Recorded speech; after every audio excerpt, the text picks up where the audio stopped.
Souleymane Niang. Journaliste chevronné et pionnier dans l'entreprise de presse et la formation des journalistes, homme de consensus et de dialogue, Babacar Touré aurait été de tous les combats pour la liberté et la démocratie. Fin de citation. C'est par ces mots que le président de la République, Macky Sall, a rendu hommage au journaliste fondateur du groupe Sud Communication et ancien président du Conseil national de régulation de l'audiovisuel, Babacar Touré, qui est décédé hier et dont la levée du corps se déroule à l'instant à la morgue de l'hôpital principal de Dakar, où nous retrouvons en direct notre envoyé spécial. Amadou Sabarba, bonjour. Bonjour Souleymane Niang. Où en est-on de la cérémonie de levée du corps de Babacar Touré? Alors Souleymane, la cérémonie vient de terminer à l'instant et comme un des orateurs l'a dit, il faut se rendre à l'évidence, mais le doyen Babacar Touré est parti, le prince de la plume s'est éteint, le baobab de la presse sénégalaise, l'enfant du CESTI, le pionnier d'une presse libre. La morgue de l'hôpital principal, trop petite pour contenir cette marée humaine.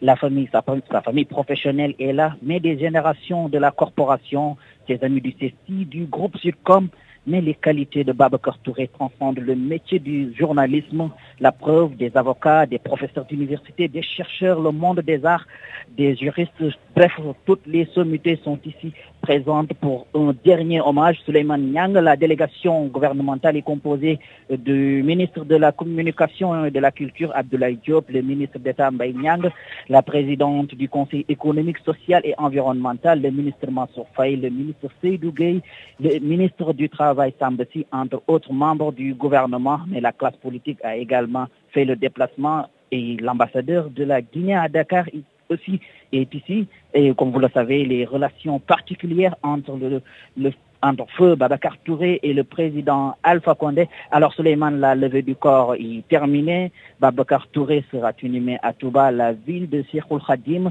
et les condoléances seront reçues à Ngaparo. Souleymane Niang. Amadou Sabarba, merci. Nous reviendrons plus largement sur la levée du corps et sur les obsèques de Babacar Touré lors de nos prochaines éditions. Les témoignages sont unanimes. Babacar Touré était un homme de foi et de conviction. Parmi ces témoignages, celui de Maître Ousmane Sey, qui fut l'avocat du groupe Sud Communication dans l'un des dossiers les plus retentissants qu'ait connu la presse sénégalaise devant la justice. Babacar, Maître Ousmane Sey, que je vous propose d'entendre. Quand j'ai commencé à cheminer avec lui, j'étais encore avocat stagiaire. Cela fait maintenant plus de 35 ans. Quelques temps après, en 1988, il a eu un contentieux avec la compagnie sucrière sénégalaise et il m'a choisi pour le défendre. C'était une grande marque de confiance à mon égard. D'ailleurs, c'est ce procès qui m'a fait connaître et je ne l'en remercie jamais assez. Après quoi, c'est grâce à lui que j'étais coopté au sein du comité du CRED, le Conseil pour le respect de l'éthique et de la déontologie. Nous avions de très bonnes relations, nous étions très liés. Et la preuve, il connaît ma famille et je connais aussi la sienne. Aussi, je me rappelle qu'il avait publié un fameux article intitulé « Non, Monsieur le Président ». C'était une réponse au président Abdou Diouf et il voulait ainsi restaurer la dignité de la presse face au pouvoir. Il était emparenté à Diouf, n'empêche, il avait fait cet article, ce qui montre que Babacar Touré était un grand patriote. Je me rappelle encore de son article « Non, Monsieur le Président de la République ». Je demande au gars de Sud Quotidien de publier encore cet article intitulé « Non, Monsieur le Président de la République ». Non, Monsieur le Président. Les témoignages de Maître Ousmane Sey, l'un des centaines de témoignages que vous avez entendus ces dernières heures sur les ondes de la radio Futur Média. Quant au personnel de la radio Sud FM, il pleure. Babacar Touré, ses agents retiennent du fondateur du groupe Sud Communication son professionnalisme et son humanisme. Ils se disent prêts à perpétuer son legs. C'est un reportage de Nafissatou Silla. C'est un matin tout calme dans les locaux de Sud FM. Les journalistes sont tous mobilisés au studio pour gérer la diffusion des témoignages en direct à l'endroit de Babacar Touré, un homme qui a marqué sa génération, selon Ndeye Fatou Sy, ancienne de Sud FM, venue exprès à la station. Personnellement, entre autres, ce que je retiens, c'est cet appel que Babacar Touré, BT comme nous l'appelons affectueusement, a dit il y a un an à sa famille de Sud, mais aussi à la famille de la presse. Un message à la jeune génération aberrations. Restons professionnels jusqu'au bout des ongles. Le respect de la déontologie, de l'éthique, mais le respect de la personne humaine que nous avons en face de nous. C'est ça qui fait la fierté de ce métier. Moustapha Ciss, réceptionniste depuis le début de l'aventure du groupe de presse, est ému par sa disparition.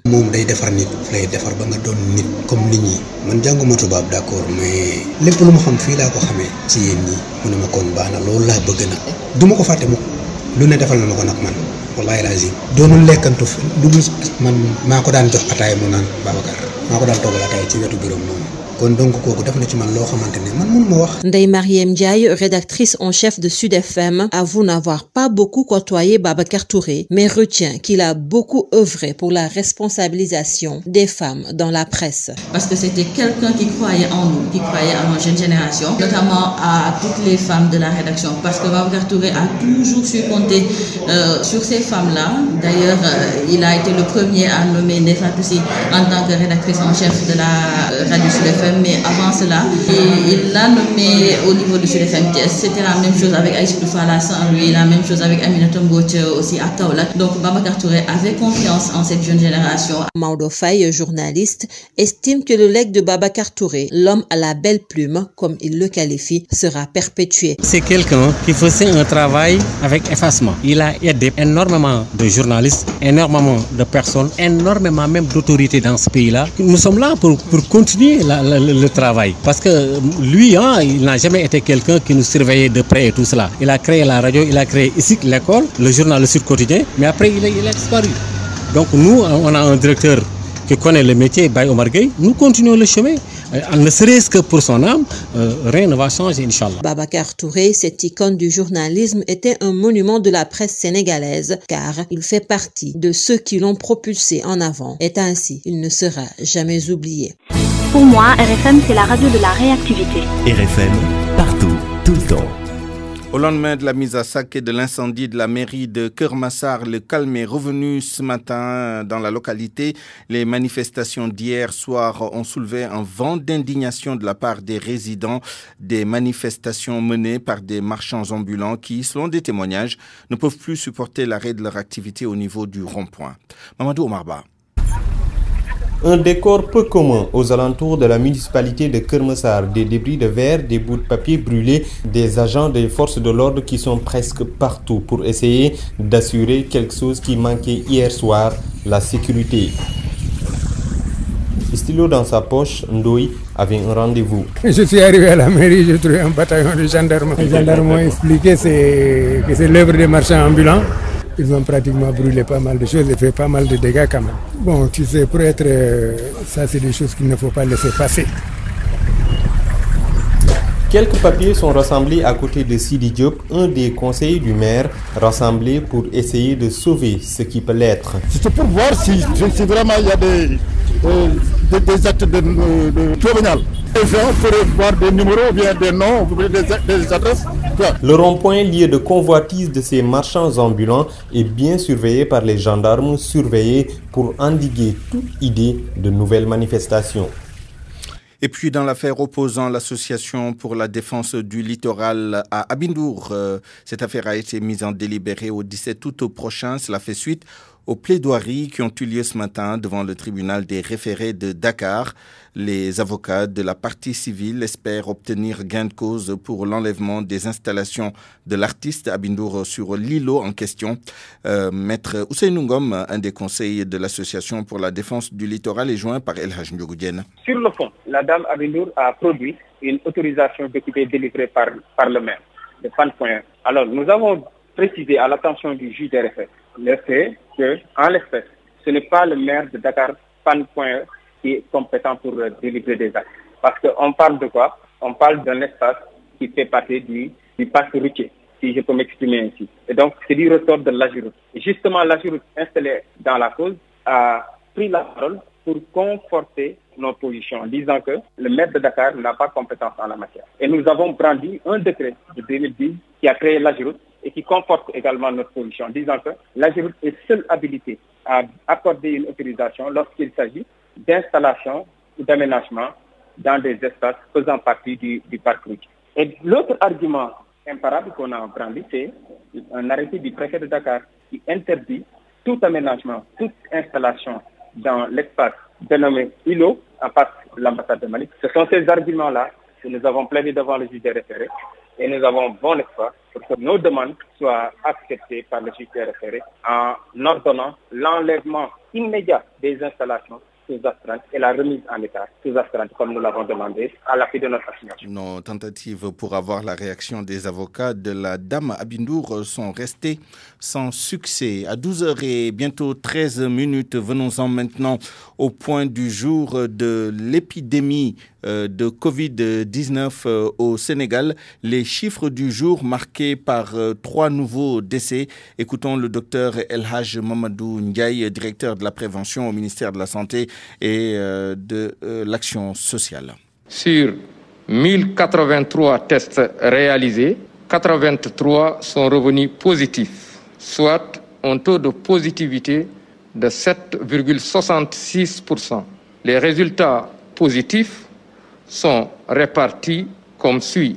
64 cas contacts suivis par nos services et 19 cas issus de la transmission communautaire répartis comme suit. Thiès en a 2, Dakar Plateau 1, Diamniadio 1, Fass Delorme 1, Grand Yoff 1, Guinguinéo 1, Kaolack 1, Kébémer 1, Kédougou 1, Keur Massar 1, Mbao 1, Mékhé 1, Passy 1, Popenguine 1, Richard Toll 1, Rufisque 1, Touba 1 et Ziguinchor 1. 68 patients hospitalisés ont été contrôlés négatifs et déclarés guéris. 50 cas graves sont pris en charge dans les services de réanimation.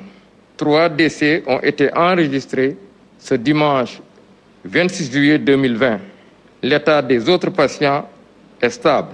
À ce jour, 9764 cas ont été déclarés positifs, dont 6477 guéris, 194 décédés et donc 3092 sous traitement.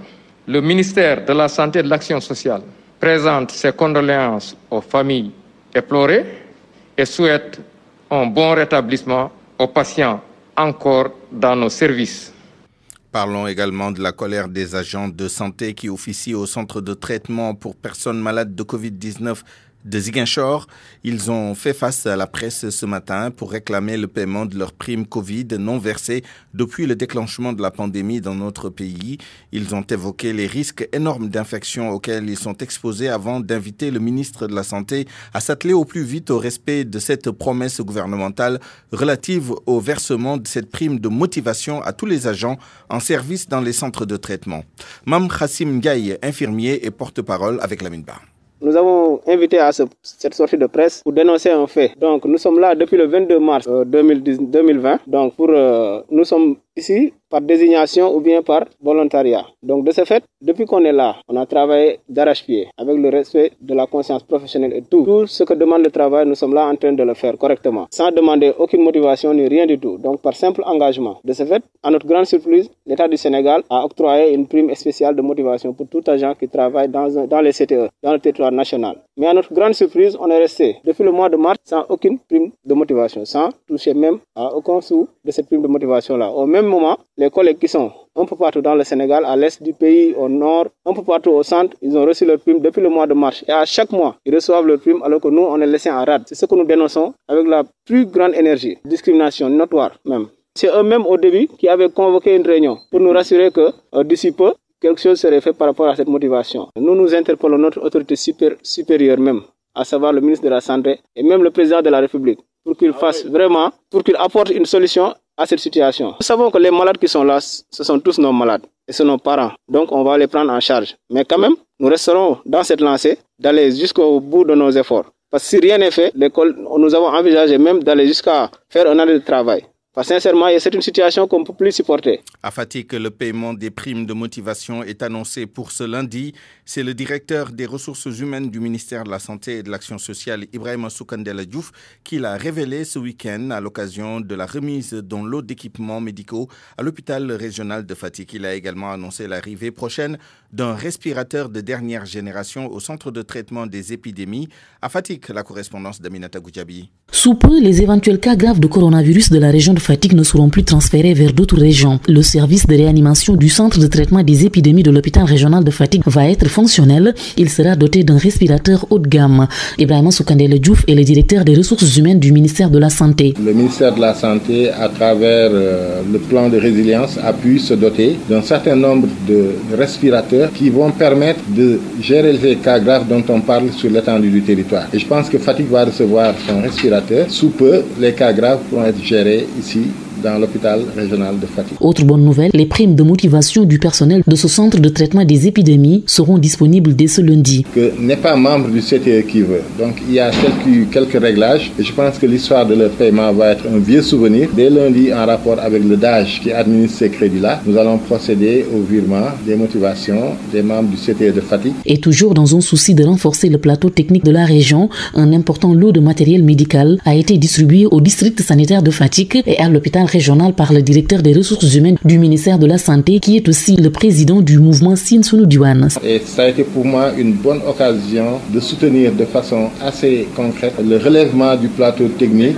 Dans ce matériel, il y a un bloc opératoire complet, des tables, des chaises, mais également des lits, des boîtes de matériel. Le centre de santé venait de construire un pavillon qui n'avait aucun équipement et grâce à ce don-là, on a équipé le pavillon à 95%. Le coût de ce matériel acquis grâce à des partenaires allemands est estimé à 70 millions de francs CFA. Aminato Goudjabi, Fatick RFM. S'agissant maintenant du volet social de la riposte au Covid-19, suite à la sortie de Serigne Mbacké Mara, président de l'association Solidarité sans frontières, qui a annoncé hier sur nos ondes le dépôt d'une plainte pour absence de transparence dans la distribution des kits alimentaires à Touba.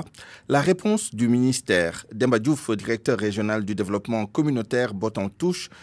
Il avance que le processus de sélection et de distribution a été très transparent. Demba Diouf au micro de Mariama Diop. Il me revient d'apporter un certain nombre d'éclaircissements par rapport aux allégations d'un certain Serigne Mbacké Mara. Le programme de distribution des appuis alimentaires est un programme qui a été très transparent, qui a été inclusif et qui a été participatif. Tout s'est déroulé dans la région avec les acteurs à la base. Donc depuis l'installation du comité régional de pilotage jusqu'au niveau quartier avec les comités quartier de ciblage, les comités villages de ciblage. Donc tout s'est déroulé avec la participation des communautés, des acteurs de développement à la base. Et jamais, je crois, jamais, le ministre n'est intervenu dans le travail de ces comités. Je dois rappeler que tous les bénéficiaires de bourses de sécurité familiale, tous les détenteurs de cartes d'égalité de chance, donc, sont sur le RNI en principe et ont reçu leur kit alimentaire. Il est vrai qu'il y a des dysfonctionnements qui ont fait qu'il y a eu des omissions. Là aussi, des réclamations ont été faites et corrigées. Pour le reste, la liste additive nous est venue du niveau central. Toutes les personnes ont été répertoriées et leurs kits leur seront remis donc dans les prochains jours. RFM, fréquente modulation 94.0, la radio en puissance. RFM Souleymane Niang. Tabaski 2020, le casse-tête du prix du mouton. Un leader du mouvement consumériste et un professeur de comptabilité proposent des formules chiffrées pour déterminer le juste prix du bélier. Explication dans ce dossier ficelé par Salimata Aou.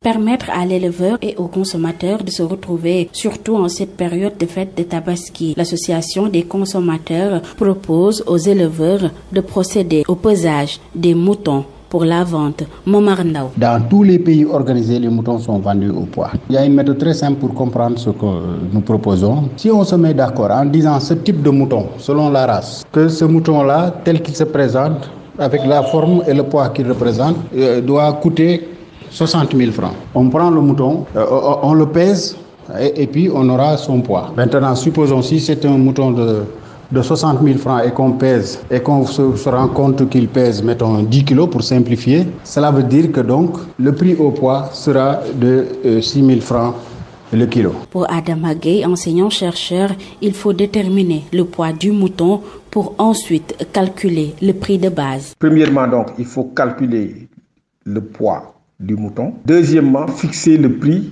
du kilogramme du mouton vivant. Troisièmement, calculer le prix de base. Ce prix de base est obtenu en multipliant le poids, donc la quantité, par le prix. Ensuite, il faut calculer un prix minimal. Le prix minimal serait ce prix obtenu déjà, auquel on enlèverait 10%, ce qui donnerait 90% du prix de base. Enfin, il faut calculer un prix maximal, qui est ce prix de base, auquel on ajouterait 20%. Donc ça fait 120%. Ce qui fait que la zone de négociation serait entre le prix minimal et le prix maximal. Le secrétaire général du syndicat unique des éleveurs ne trouve pas la pertinence de cette proposition. Pour lui, il faut prendre en compte leurs difficultés. Amadou Sow. Garder des moutons pendant 2 ans, 3 ans, avec toutes les dépenses que tu as fait, une personne vient pour vouloir t'imposer à lui ce qu'il veut en tant que consommateur et ne pas penser l'énergie que l'éleveur a dégagée durant toutes ces années, sous la pluie, sous le soleil, puiser de l'eau, utiliser les puits,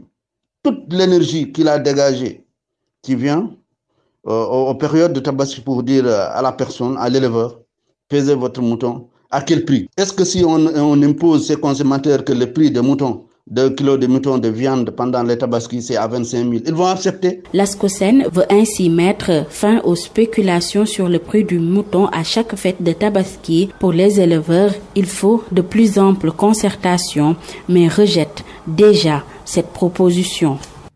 Un mot sur la grève des techniciens supérieurs en formation au lycée Limamoulaye. Ce matin, les étudiants menacent de perturber les examens de fin d'année. Ils réclament l'intégralité de leur bourse d'études, le respect des mesures barrières dans les salles de classe, entre autres. Nous y reviendrons lors de nos prochaines éditions. Et puis, je vous le disais dans les titres, la société Cairn Energy annonce aujourd'hui à la Bourse de Londres avoir cédé la totalité de ses parts dans les blocs Rufisque Offshore, Sangomar Offshore et Sangomar Offshore Profond à la société russe Lukoil. Explication avec Tierno Seydou-Si, directeur des hydrocarbures au ministère de l'Énergie. Ce champ pétrolier, pour rappel, a été découvert en 2014. Donc, après des évaluations effectuées depuis, une prise de décision finale d'investissement a été effectuée en début de cette année. Et donc, c'est un champ qui appelle à beaucoup d'investissements. Donc, le montant des investissements est estimé actuellement à environ 4,2 milliards.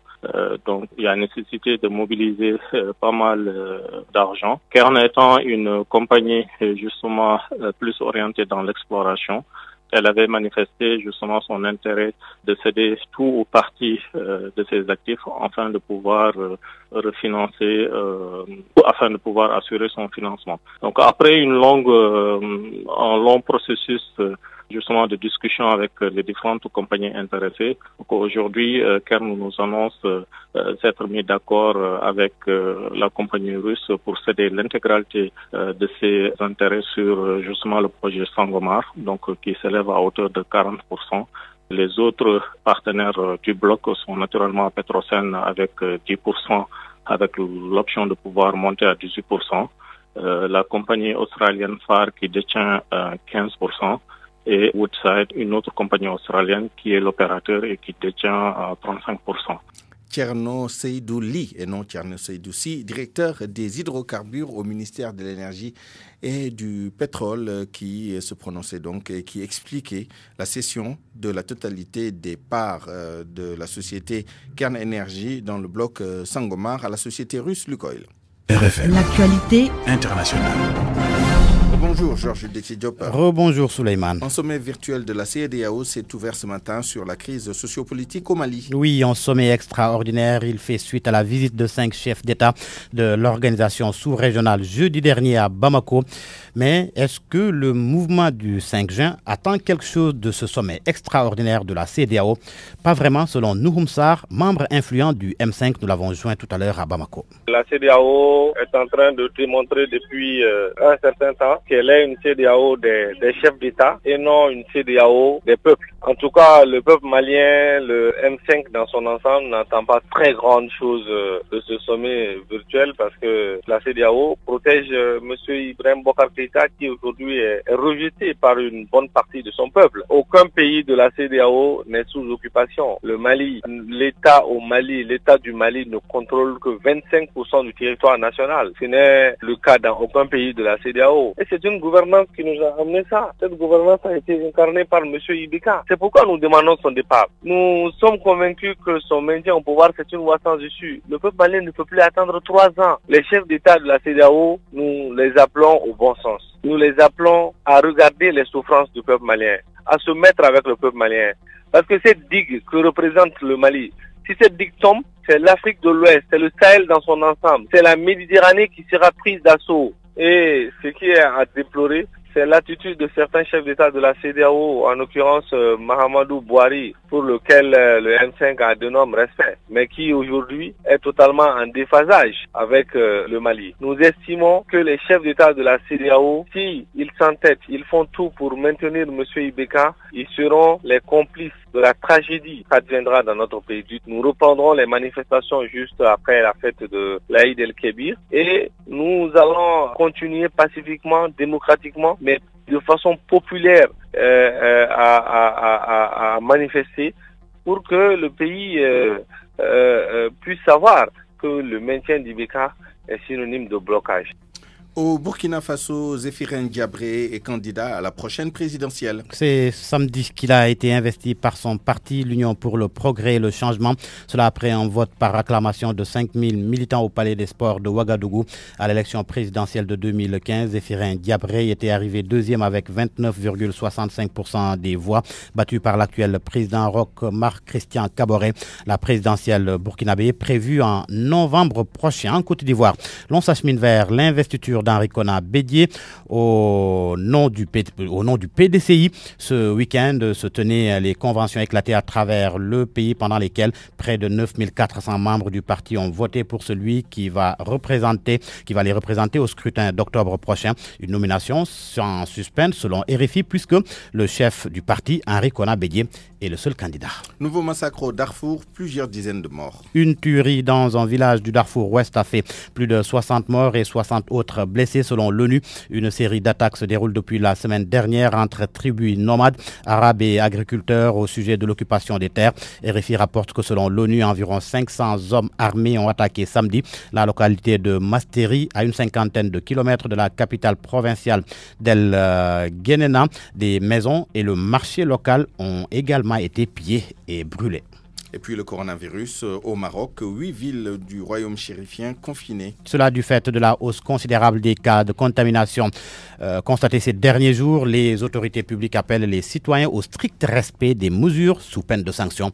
Khadim Baye. Il s'agit de Tanger, Tétouan, Fès, Meknes, Casablanca, Berchid, Setat et Marrakech. Il est interdit de quitter ou de se rendre dans ces 8 villes depuis dimanche à minuit. Tabaski et Covid-19 obligent. Les autorités n'ont pas précisé la date de rétablissement des déplacements de et vers ces lieux. Elles ont néanmoins précisé que sont exclues de cette décision les personnes à besoins médicaux urgents, les personnes travaillant dans le secteur public et privé, munies d'ordre de mission délivrés par le responsable à condition d'obtenir une autorisation spéciale de déplacement délivrée par les autorités locales. À noter que cette interdiction ne s'applique pas au transport de marchandises et des produits de base qui se déroulent dans des conditions normales et fluides pour approvisionner les conditions à leurs besoins quotidiens. Le Maroc a récemment activé la 3e phase de son plan de déconfinement progressif avec près de 20 000 cas de coronavirus depuis le début de la pandémie et un bilan quotidien à la hausse ces derniers jours. Le reconfinement peut être décidé à tout moment, a déclaré ce week-end le ministre de la Santé. Khadim Baye, Casablanca, Radio Futur Média. Et c'était tout pour l'actu Inter Souleymane. Merci Georges Dété Diop. RFM Sport. La synthèse de l'actualité sportive avec Sodetiam. Et nous démarrons en Italie. 3 jours après sa défaite à Udinese, la Juventus a retrouvé le chemin du succès contre la Sampdoria Gênes. À 2 journées de la fin, la Juve décroche ainsi son 9e titre de champion d'affilée et le 36e de son histoire. Assuré du titre en Serie A, l'entraîneur de la Juventus, Maurizio Sarri, se projette désormais sur la Ligue des Champions, une compétition dans laquelle son équipe va rencontrer Lyon le 7 août en 8e de finale retour. Sous contrat jusqu'au 31 août avec une option pour une saison supplémentaire, Ibrahimovic semble donc partant pour poursuivre sa carrière à l'AC Milan et serait même prêt à diminuer son salaire selon un quotidien sportif italien. Nous parlons de la Ligue des Champions. La décision du Royaume-Uni d'imposer depuis hier une quarantaine obligatoire de 2 semaines pour tout voyageur en provenance d'Espagne avait relancé les spéculations sur la tenue du 8e de finale retour de la Ligue des Champions. Manchester City, Real Madrid programmé le 7 août. Les autorités britanniques ont indiqué hier que ces nouvelles mesures ne concernent pas la délégation madrilène lors de son déplacement à Manchester. L'entraîneur des Citizens, Pep Guardiola, se projette vers les 8e de finale retour de la Ligue des Champions face au Real Madrid. Pour Pep Guardiola, la Ligue des Champions est une compétition différente avec des adversaires différents. On ne peut pas la comparer avec la Première Ligue. Parlons maintenant du championnat d'Angleterre. Contraint de battre Manchester United pour retrouver la Ligue des Champions, Leicester, dominé par les Red Devils, devra finalement se contenter de la 5e place, synonyme de qualification pour la phase de groupe de la Ligue Europa. Wolverhampton, après sa défaite contre Chelsea, a dû se résoudre à abandonner sa 6e place à Tottenham, qui n'a finalement eu besoin que d'un nul sur le terrain de Crystal Palace pour retrouver également la Ligue Europa. Après 10 ans à Manchester City, David Silva a joué son dernier match de Première Ligue hier contre Norwich, le 309e de sa carrière. Acclamé par ses coéquipiers à défaut de public, à sa sortie du terrain à la 85e minute, le milieu offensif espagnol s'était vu confier le brassard de capitaine par Pep Guardiola. Pour l'occasion, il a été élu homme du match. 4 fois champion d'Angleterre avec les Citizens, David Silva a prolongé de quelques semaines son contrat qui arrivait à son terme en juin pour tenter de soulever la première Ligue des Champions de sa carrière le mois prochain. En France, parlons du transfert de Mbaye Niang. Alors que la piste qui le menait à l'OM a été abandonnée, l'avenir de Mbaye Niang pourrait se décompter en août ou septembre. En attendant, l'international sénégalais s'est remis dans les bons sens physiques avec Rennes. En Afrique, initialement prévu pour le 25 juillet, les élections de la Fédération de football de la Guinée-Bissau ont été reportées au 8 août. La raison officielle est la Covid-19. D'après la commission électorale, les conditions sanitaires liées à la lutte contre le coronavirus n'étaient pas réunies pour la tenue des assises. Toutefois, les observateurs estiment que cette décision est liée à la sanction de 10 ans infligée par la FIFA la veille à Manuel Lopez Nascimento. J'ajoute, Sodatiam, le décès ce matin de Serigne Moussa Niang, plus connu sous le surnom de Satiwawan, ancien latéral gauche de l'US Gorée des années 60 à 70. Il est décédé ce matin à Dakar, route de Boune. L'enterrement aura lieu cet après-midi. RFM, l'info, c'est ici. L'info, c'est ici. À présent, l'actualité de la pandémie de Covid-19 au Sénégal, en Afrique et dans le monde. Coronews présenté par Youssouf Bodian. Le coronavirus continue à se propager au Sénégal, qui compte près de 3100 patients sous traitement. Le virus qui, depuis quelques jours, voyage davantage à l'intérieur du pays avec les nombreux compatriotes qui se déplacent pour les besoins de la fête de Tabaski. De son côté, l'Algérie a décidé de reconduire pour 15 jours le reconfinement partiel à domicile de 20h à 5h du matin, mesure en vigueur dans la plus grande partie du pays. L'Algérie compte 1155 décès pour 27 357 cas et des milliers de patients en traitement. Toutefois, plusieurs soignants sont victimes d'agressions verbales et physiques dans les centres de traitement. Pour y mettre fin, le pays a adopté des sanctions pénales pouvant aller jusqu'à 10 ans de prison. En cas de décès d'un soignant lors d'une agression, l'auteur encourt une peine allant jusqu'à la perpétuité. À ce jour en Afrique, la pandémie a dépassé la barre des 800 000 contaminations pour au moins 16 450 morts. Plus de la moitié des cas recensés en Afrique du Sud, pays le plus infecté sur le continent, qui compte plus de 445 000 cas. et 6800 décès. Justement, les musulmans africains privés cette année de pèlerinage à la Mecque qui démarre ce mercredi à cause de la pandémie, seuls 10 000 Saoudiens et résidents étrangers du royaume sont autorisés cette année à effectuer le Hajj. Pour comparaison, l'année dernière, quelques 2 500 000 pèlerins ont effectué le Hajj en Arabie Saoudite qui compte plus de 270 000 cas et 2 733 décès liés au coronavirus. Pendant ce temps, l'Amérique latine et les Caraïbes sont devenus hier dimanche la région du monde ayant recensé le plus grand nombre de contaminations, soit 4 340 214 cas. C'est la première fois que le nombre d'infections dans cette région dépasse celui de l'Amérique du Nord qui compte 4 330 989 cas, essentiellement aux États-Unis, le pays le plus touché au monde, avec un peu plus de 4 millions de contaminations et près de 150 000 morts. La Chine a fait état ce lundi de 61 nouveaux malades de la Covid-19 en 24 heures, la plus importante augmentation journalière depuis mi-avril après l'apparition de foyers d'infection dans 3 provinces. Une note d'espoir tout de même, un potentiel vaccin contre le coronavirus mis au point par la société américaine de biotechnologie Moderna s'apprête à entrer dans la dernière phase de son essai clinique. Ce vaccin expérimental qui a déclenché des anticorps contre le coronavirus chez les 45 participants dans une première phase pourra ainsi être testé à partir de ce lundi sur 30 000 personnes. Le gouvernement américain s'est d'ailleurs engagé à apporter jusqu'à près 2 milliards de dollars au total son soutien au développement de ce potentiel vaccin. Et puis, il est désormais possible de faire une distinction entre la grippe et le coronavirus. Le groupe de biotechnologie franco-britannique a annoncé le lancement de nouveaux dispositifs de dépistage et le développement de 3 solutions supplémentaires pour les tests de Covid-19.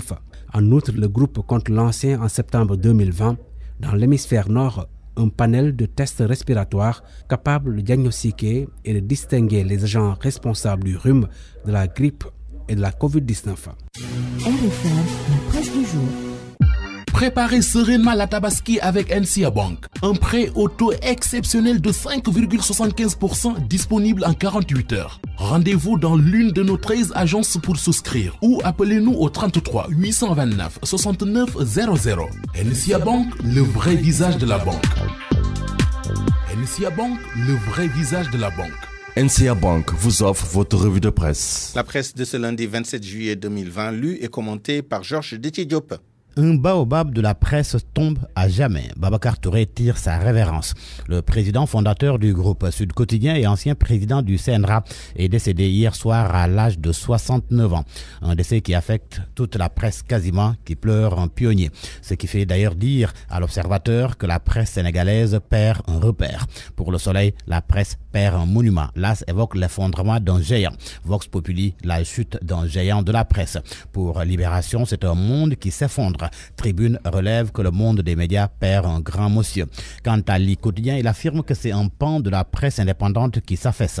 Selon l'Info, la presse perd un de ses mousquetaires. L'Observateur renchérit que Le Soleil se couche à Sud. Sud Quotidien, son journal, porte le deuil. Sa photo à la une, fond noir. Le journal dit adieu à Babacar. Adieu, BT, s'exclame au Sud Quotidien à sa page 2. Avec en toile de fond les témoignages de ses compagnons, mais également d'hommes politiques. Sud consacre la quasi-totalité de son contenu du jour à la disparition de Babacar Touré. Ces derniers textes, l'histoire du groupe, pour le moins durement touchée, mais pas qu'au Sud. Selon Enquête, ce sont les professionnels des médias touchés au cœur qui ont rendu un vibrant hommage aux pionniers de la presse privée sénégalaise. Enquête, comme l'Info, informe que la levée du corps est prévue ce lundi à 11h à l'hôpital principal suivi de l'inhumation à Touba. En tous les cas, le journal Le Quotidien, sous le choc, fait dans le jeu de mots en se fondant sur son nom de famille Touré pour évoquer le décès du fondateur du groupe Sud. Le tour est joué. Selon mon confrère, qui fait état de la fin d'une histoire, BT est décédé à la suite d'une longue maladie. Les Échos lui précisent qu'il est emporté par la Covid-19. Selon mon confrère, il avait été diagnostiqué positif et interné à l'hôpital principal. Et si l'on se fie à Libération, c'est sur son lit d'hôpital qu'il a rédigé son dernier éditorial. En tous les cas, sucré-salé dans le journal Le Quotidien relève qu'avec la disparition de Babacar Touré, le Sénégal perd un précurseur, un homme qui a connu 1001 vies, mais le pouvoir n'a jamais altéré son amour pour les médias. Bien sûr, notre sucré-salé, chaque existence connaît un deadline comme le bouclage des textes qu'il fignolait avec une rigueur exceptionnelle. Mon confrère de conclure qu'après le décès de Sidi Lamine Niasse, la presse enterre un autre homme qui écrit ses lettres de noblesse. Adieu, BT. Cissé Lo, lui, semble ne pas dire adieu à l'APR. Selon l'Observateur, il a confié à l'Association des communicateurs traditionnels et artistes de l'Alliance pour la République qu'il est disposé à retourner dans le parti et travailler aux côtés du président Macky Sall. Les communicateurs traditionnels et artistes de l'APR jouent aux bons offices pour la réintégration de Cissé Lo qu'ils ont rencontré hier. Source A nous donne des nouvelles de Moustapha Cissé Lo. Il a été reçu vendredi par son guide Moustapha Nawel Baké. Le lendemain, samedi, il a rendu visite au Khalife général des Mourides avant de retourner à Dakar. C'est à Dakar que Alioune Badara Cissé était samedi. Il présidait un don de sang dans les locaux de la médiature. À l'occasion, il s'est prononcé sur le débat relatif à la déclaration de patrimoine. À Grand Place et Tribune se font l'écho de ses propos. Selon mes deux confrères, ABC a invité le président Macky Sall à démettre tous les ministres qui refusent de procéder à la déclaration de patrimoine. À la une de l'Observateur, le professeur Seydi qu'il a échappé belle. Oui, il a échappé au pire. L'Obs nous apprend que le chef du service des maladies infectieuses de l'hôpital Fann et président du comité scientifique Covid-19 du ministère de la Santé, responsable de la prise en charge des malades du coronavirus, a été agressé hier. Il a été traité de lâche, de criminel, entre autres, par un conducteur de scooter au cimetière musulman de Yoff. Il a confié d'ailleurs avoir été sévèrement pris à partie et a saisi le ministre de l'Intérieur qui, selon l'Observateur, a ordonné la traque de l'agresseur. Les sports pour terminer. Record s'arrête sur la 38e et dernière journée de la Première Ligue anglaise. Le journal note que Liverpool de Sadio Mané a fini sa saison comme il l'a déroulé. Les Reds ont renversé Newcastle 3-1, Sadio Mané marquant le dernier but. Une 32e victoire qui permet à Liverpool d'égaler le record établi par City lors de la saison 2017-2018. Pour Ismaïla Sarr et les Hornets, le miracle n'a pas eu lieu. Titre de record, Sadio sur un record, Sarr au purgatoire. À la une de Stade, infrastructure, nouvelle norme stricte de la FIFA, le Sénégal menacé. Selon Stade, le Sénégal ne semble pas profiter de l'arrêt des compétitions nationales et internationales à cause du coronavirus pour procéder à la réhabilitation de ses infrastructures. La Confédération africaine de football a sorti une circulaire afin d'inviter les pays à agir dans ce sens. À vos kiosques et bonne lecture. Préparez sereinement la Tabaski avec NCA Bank. Un prêt au taux exceptionnel de 5,75% disponible en 48 heures. Rendez-vous dans l'une de nos 13 agences pour souscrire ou appelez-nous au 33 829 69 00. NCA Bank, le vrai visage de la banque. NCA Bank, le vrai visage de la banque. NCA Bank vous a offert votre revue de presse. Parole aux auditeurs. L'actualité, qu'en pensez-vous ? À 12h44, bienvenue à Point de Vue. Nous parlons aujourd'hui de l'approvisionnement et des prix des moutons à quelques jours de la Tabaski. Et puis, pour en parler, nous sommes en ligne, en direct avec M. Dame Sow, directeur de l'élevage. M. Sow, bonjour. Bonjour. Nous sommes également avec M. Ismaïla Sow, président du Conseil national de la Maison des éleveurs. M. Sow, bonjour. Bonjour, M. Nian. Alors, deux Sow pour le prix d'un. Dame Sow, directeur de l'élevage. Si on en juge par le nombre de têtes que l'on voit dans les rues de Dakar, et s'il en est de même dans les autres grandes villes et même villes moyennes du Sénégal, il ne semble pas y avoir de pénurie de moutons cette année. Qu'en est-il exactement? Quelles sont vos statistiques? Quel est l'état du marché à quelques jours de la fête de l'Aïd el-Kabir? Allô? Allô, M. Dame Sow.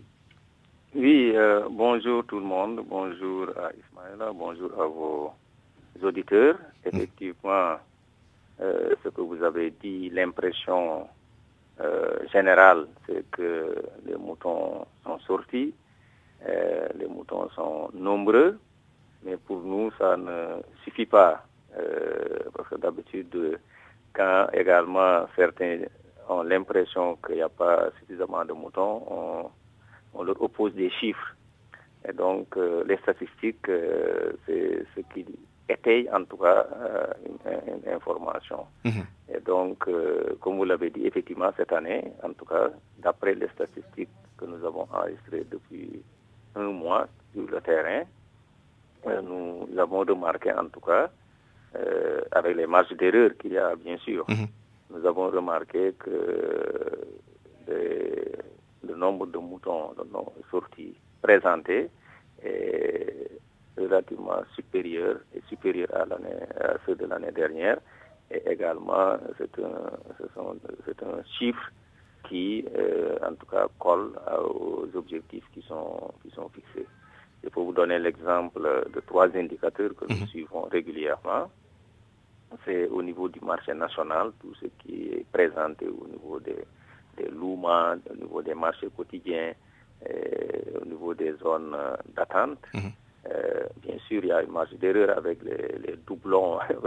Nos animaux ne sont pas tracés d'un marché hebdomadaire à l'autre. Il y a des animaux qui circulent, mais compte tenu de tout ça, nous avons, en tout cas après correction, un chiffre pour le moment de plus de 800 000 têtes qui ont été présentées sur les marchés. Et ce chiffre-là est pour le moment supérieur à celui que nous avions eu l'année dernière à la même époque de plus de 40 000 moutons. Très bien, on reparlera tout à l'heure de la répartition de ces 800 000 têtes sur le territoire national. Mais avant cela, je voudrais entendre M. Ismaël Sow justement sur le niveau d'approvisionnement du marché. Du point de vue des éleveurs, quelles sont les informations que vous pouvez nous donner là-dessus? Merci, M. Niang. Bon, depuis, ça fait des jours, on est sur le terrain avec les opérateurs et les éleveurs. Mais en tout cas, il y a beaucoup de moutons dans les points de vente. Même hier soir, il y a certains, ils sont vendus quelques moutons. Bon, maintenant, il reste peu de moutons, ils sont répartis sur le terrain pour ramener encore les moutons. Donc, je pense qu'il n'y a pas de problème. Nous, les responsables des organisations, nous, on coordonne pour orienter les opérateurs. Bon, quand ils viennent, on dit que voilà, vous pouvez continuer vers Dakar. Les autres, on dit voilà, allez vers comme Ziguinchor, etc. Mais justement, arrêtons-nous à Ziguinchor parce que plus on va vers le sud, plus les moutons semblent se faire rares en raison du surplus sur le transport, etc., qui semble décourager les vendeurs qui semblent converger vers Dakar et les grandes villes. Est-ce que vous avez des nouvelles justement du marché à Ziguinchor? Oui, on m'a dit que ça va, parce qu'il y a certains les responsables opérateurs, ils sont achetés avant-hier beaucoup de moutons à Missirah, ils sont partis à Ziguinchor. Mais seulement que je voudrais informer les Sénégalais aussi que c'est le Sénégal qui ravitaille la Gambie et la Guinée-Bissau. Mais seulement ce qui est plus compliqué, le problème de la Casamance, parce qu'il y a la Guinée-Bissau à côté, il y a aussi la Gambie d'autre côté. Aussi, si les acteurs aussi ils sont calculés toujours, quand ils sont partis à Ziguinchor aussi, il y avait des invendus pour les ramener encore dans cette zone-là. Vraiment, ça aurait trop de problèmes ils auront des difficultés quand même. Bon, donc ça, c'est des calculs. Mais seulement que nous voulons quand même que les populations sortent et aillent acheter leurs moutons parce que ça va rassurer aussi les opérateurs. Très bien. Les deux questions sont corrélées et je voudrais entendre Dame Sow là-dessus. C'est la question de la répartition des 800 000 têtes que vous évoquiez tout à l'heure et la question subséquente du prix parce que certains marchés semblent coûter plus cher à la production, pour ainsi dire, pour les éleveurs que d'autres. Et sont moins solvables parfois. Comment vous, au niveau du ministère, vous prenez en charge cette problématique de la répartition équitable des animaux disponibles et de leur prix raisonnable sur les différents marchés? Oui, bon, pour ce qui est de la répartition, en réalité, vous savez, c'est un marché libre et que donc, les opérateurs choisissent le marché pour lequel ils ont beaucoup plus d'espoir. Il y a également la tradition. Il y a des opérateurs qui traditionnellement vont à Ziguinchor, d'autres à Saint-Louis, d'autres à Dakar, d'autres à Thiès. Maintenant, compte tenu de tout ça, nous, au niveau du ministère de l'Élevage et des Productions Animales, nous suivons tous les jours les marchés, les rapports des régions. Et quand il y a un risque, nous demandons à certains opérateurs, grands opérateurs, parce que les derniers jours, les petits opérateurs ne peuvent pas faire ce travail-là. Certains grands opérateurs, on nous demande de s'orienter vers Ziguinchor, vers Sédhiou. Et comment vous les motivez? Est-ce qu'il y a des incitations? Non, il n'y en a pas, parce que c'est business. Et donc, c'est comme l'a dit, parfois, certains le font à perte. Il y a 3 années comme ça. Il y a des opérateurs que nous avions demandé d'aller au sud. Ils étaient partis à Ziguinchor. Malheureusement, ils n'ont pas pu vendre leurs moutons. Mais tout ça, ils le prennent avec patriotisme, parce que quand la nation a besoin de quelque chose, eux, ils sont prêts à se sacrifier pour satisfaire les fidèles. Il nous reste vraiment 30 secondes et je voudrais entendre Ismaël Sow sur la question des prix. Les prix étaient très élevés il y a quelques semaines. Certains pensent que d'ici quelques jours, ils vont nettement baisser. Quelle est votre analyse de la situation? Les moutons ne sont pas chers. Peut-être c'est les gens qui n'ont pas compris. Parce que si vous gardez la mouton longtemps avec vous, vous obligez de le vendre en perte. Parce que tout ce que vous nourrissez et le sache vous faites, c'est dans des bénéfices.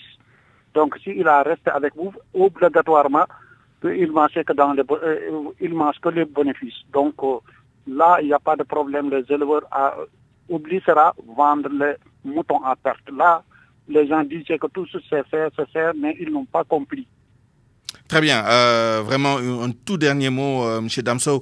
Vous avez entendu parler de cet éleveur qui a perdu une trentaine de moutons. Je pense que vous êtes en train de travailler sur ce dossier. Cela pose en filigrane la question également de l'assurance agricole qui couvrirait éventuellement les risques liés à l'élevage et à la commercialisation des moutons. Où en êtes-vous? Bon, je n'ai pas entendu parler. On est allé là-bas hier pour faire le diagnostic. Il s'agit d'une intoxication pour le moment. On a diagnostiqué avec les services vétérinaires. Et donc, après le rapport qu'on va donner au ministre, on va voir ce qu'on va conseiller aux sinistrés, mais également, on va voir exactement ce qu'on peut faire. Très bien. En tout cas, merci à tous les deux d'avoir pris part à ce point de vue. Nous vous retrouvons dans notre édition en Wolof qui sera présentée à partir de 13h par Pape Ngagne Ndiaye. En attendant, je vous remercie d'avoir suivi cette édition. Merci à toute l'équipe qui a pris part à sa réalisation. 13h donc le journal en Wolof avec Pape Ngagne Ndiaye. Malheureusement, nous ne pourrons pas vous proposer Allo Présidence aujourd'hui. Vous retrouverez nos amis lors de